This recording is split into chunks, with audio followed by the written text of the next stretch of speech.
Hello everyone, my name is Hiba.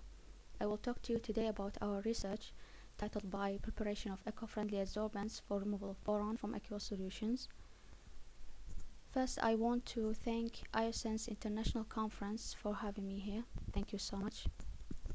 My research was done and funded by Ege University in Izmir, Turkey.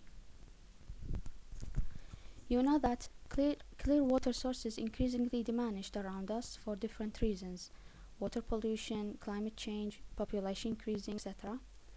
One of the pollutants that is problematic and difficult to get rid of is boron. This pollutant can endanger the groundwater, which is a very important water source, and also endanger the agricultural lands where this element exists at high concentrations. So in this research, we are providing a solution, a simple and easy one, to remove boron from water. Boron actually is a natural element and a rare one. The highest concentration of boron exists is 10 ppm. It exists in seawater at 5 ppm. Boron can enter water supplies in two ways, natural way and by human activities. The natural way is by leaking from rocks and sediments to the groundwater or any water source exists there. And the human activities, boron exists and used a lot in a lot of industries like ceramic, detergents, agricultural, etc. So the influence of these industries will be full with high concentrations of boron. So this influence must be treated before being discharged to the environment. The recommended level of boron in drinking water according to the World Health Organization is 0.3 as the non-observed effect. Boron toxicity. Boron at high concentrations plays like a poison to humans, animals, and plants. In humans and animals, the only boron we needed we get from our food, so we don't need any boron in our drinking water. But for plants, it is a very important element. But the difference between the high level of boron allowed and the low level is very close, between 1 and 2 milligrams per liter. So the plant, like you see in the pictures, it will suffer from yellowish spots at the leaves and fruits and decay of the plant. Above 2, the plant will suffer from boron poisoning. Lower than 1, the plant will suffer from boron deficiency. Boron removal techniques. Like you see in the figure, there is a lot of techniques to remove boron, and they all was effective and succeeded, but they all have disadvantages, like the high cost, a lot of equipments and materials, and also time consuming and maybe electricity requirements.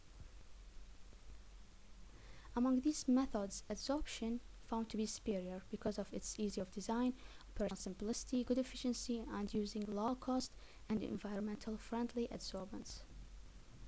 The aim of our study is to use modified biochar obtained from agricultural waste, corn waste, to remove boron from water.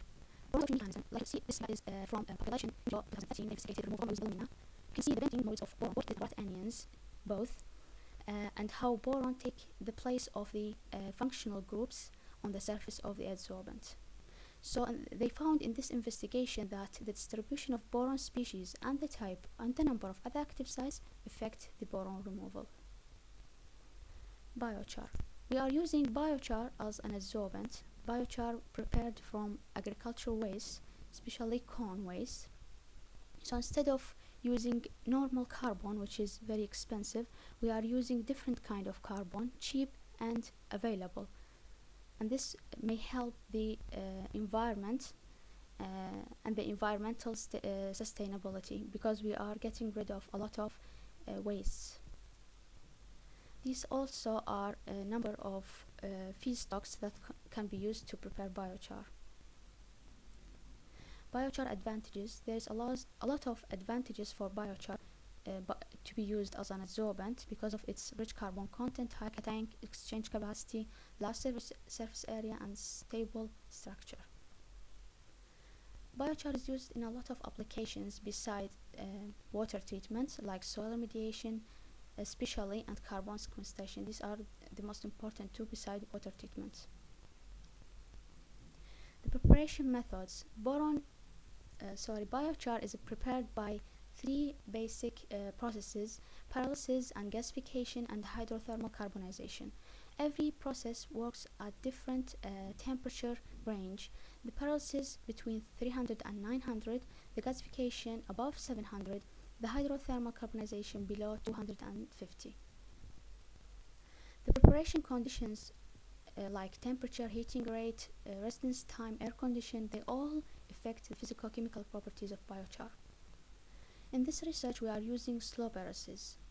We checked 5 and 10 heating rates, Celsius per minute. So in the slow pyrolysis, the charcoal is the large part of the carbon, normally 80%. In the fast pyrolysis, the main product is liquid because pyrolyzation process gives three products, solid and liquid and gas. This figure shows the pyrolysis process of biochar.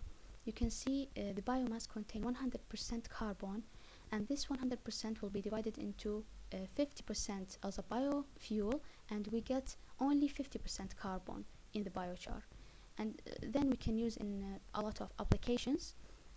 You can see in the figure they put options. You can inject the biochar with nitrogen and use it in soil remediation applications, or you can inject it with carbon gases to be used as a carbon sink.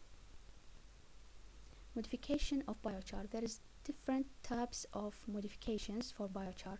In our research, we are using cold alkaline solution to increase the surface area and introduce oxygen functional group, and every modification process gives specific properties to the biochar, like the acid remove the impurities.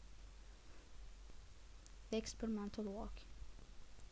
First, we prepare the biochar. We use slow pyrolysis, 10 grams of corn as a raw material, 3 temperatures, 300, 400, 500, pressure 1 bar, nitrogen flow gas is 3 liters per hour, and the ramping rate, like I said, 5 and 10, and time 30 minutes. This is the corn waste and the biochar after grounding to increase the surface area. After preparing the biochar, we found out that there is a dark yellow color in the water. So we tried to wash the biochar. We tried different ways, and we found the best one, which was 1 molarity of hydrochloric acid, 7 grams for every 100 ml. The modification process, we used 2 grams of biochar for every 100 ml of 2 solutions, potassium hydroxide and dimannitol solution, at 3 different concentrations and 3 different modification times, 2 hours and 6 and 24.